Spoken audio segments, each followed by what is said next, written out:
Hello guys, আসসালামু আলাইকুম। আশা করি সবাই ভালো আছো। ইনশাল্লাহ আমিও ভালো আছি। আজকে আবার একটা নতুন ভিডিও নিয়ে তোমাদের সামনে চলে আসলাম।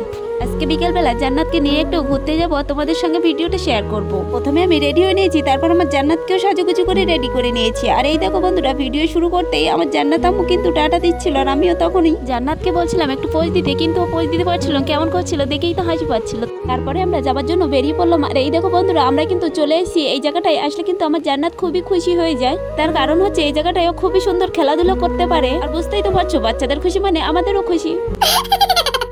বন্ধুরা, ও যত খেলাধুলা করে আমাদেরও দেখতে ভালো লাগে, আমরাও দেখি আর ও খেলাধুলা করে খুবই সুন্দর করে। বন্ধুরা, জান্নাতের ছোট ছোট পায়ে মেহেন্দি লাগিয়ে দিয়েছি, কেমন লাগছে তোমরা কিন্তু কমেন্ট করতে ভুলো না। আর আমাদের বাড়ির পাশে এই জায়গাটায় রোজ বিকেলে ঘুরতে আসি। এই জায়গাটায় বিকেল বেলা খুব সুন্দর হাওয়া হয়, আর গরমের দিনে হাওয়া মানে ভীষণ ব্যাপার। আমার জান্নাত কিন্তু বেশি গরম সহ্য করতে পারে না, তার কারণ হচ্ছে আমাদের এখানে অতটা গরম লাগে না, সবসময় হাওয়া হয়, হাওয়া খেয়ে অভ্যাস হয়ে গেছে। ভিডিওটা ভালো লাগলে লাইক করো।